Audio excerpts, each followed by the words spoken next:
file programming. Hello students, let's see what exactly mean by file programming.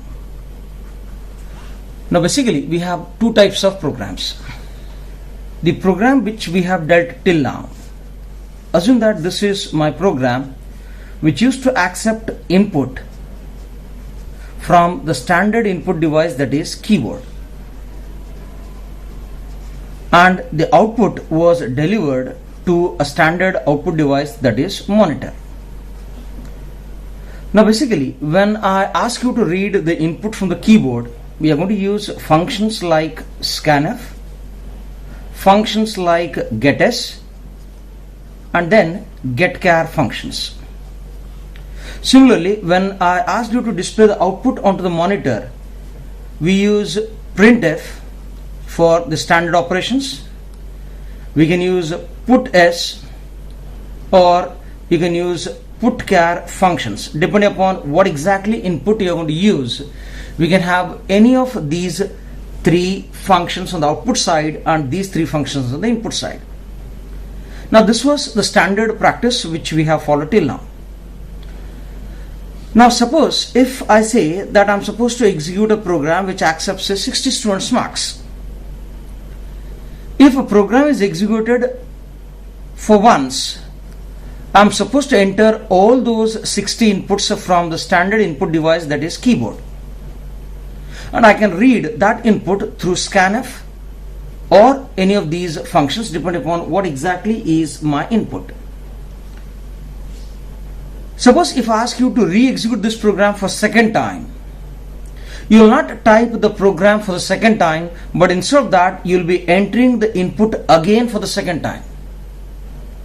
In such cases where the input is supposed to be entered again and again. Now see here, when we use a program, we save this particular program after typing it once onto a hard disk, whereas the input which is entered is not stored onto the hard disk, but the input is stored in a temporary RAM.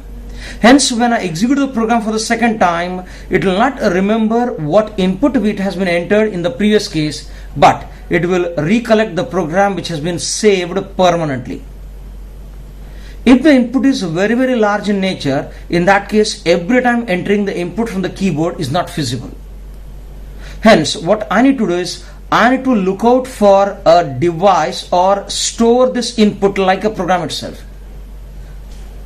Similarly, in the output case, if the output is very large, the output appears and gets scrolled out on the screen, which means that you will not be able to see the output which has been generated in the past, or if the output is very large, you will not be able to trace out any of the previous case outputs. Hence what I need to do is I need to write a program in such a way. Assume that this is my program. This program should now accept the input not from the standard input device, but it has to accept the input from a file. The output should not be transferred to a monitor. The output should be again given to a file. If the input is accepted from a file or the output is transferred to a file, we call the programming as file programming. Now question comes, why one has to go for file programming? What is the advantage of using this particular file programming? In this case, the program accepts the input from a file, which means that the input file is saved permanently like a program itself.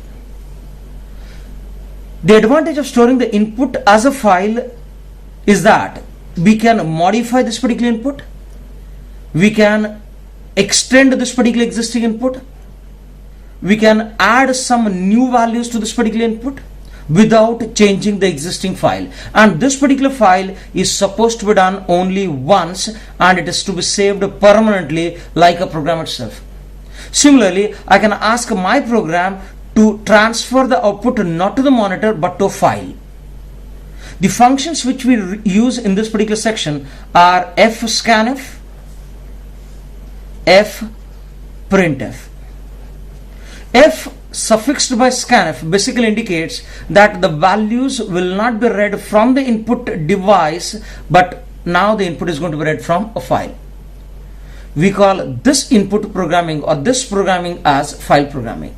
Basically, the advantage of using file programming is that you can store the input like a program and make the output appear like a program which is saved permanently on a hard disk, so that we can observe this particular output at the later stage without executing this particular code. That is the basic advantage of using file programming, and the functions which are responsible for doing this operation are fscanf and fprintf, which can be used to read the input from a file and write the output of file. These are the main advantages of using file programming. The other advantage of using file programming is that when the input is very large, you can store the input and modify it for the later purpose. When the program has got a very large output, and if I need a hard copy of that particular output, you can store the output onto a file and take the printout of this particular file. Now, the application of file programming implements something called as a database programming. Now, this database programming can be used, or you can find the wide applications of this basically in banks. A bank software is nothing but a program. The customer details which are stored are nothing but a file. The output indicates the passbook values which are stored permanently. Whenever the customer needs or has a requirement, the file can be opened and it can be given as a printout onto a passbook. When the customer enters into a bank, the customer details might be stored onto a file. The program might just take up the account number and operate on that particular account number and extract the entire details of the customer and project it onto the screen. That is one of the basic application of this particular file programming. So basically, a question is asked regularly, what exactly mean by file programming and why do we need file programming? You're supposed to answer these queries with this particular diagram, or you can simplify this particular diagram as per your needs.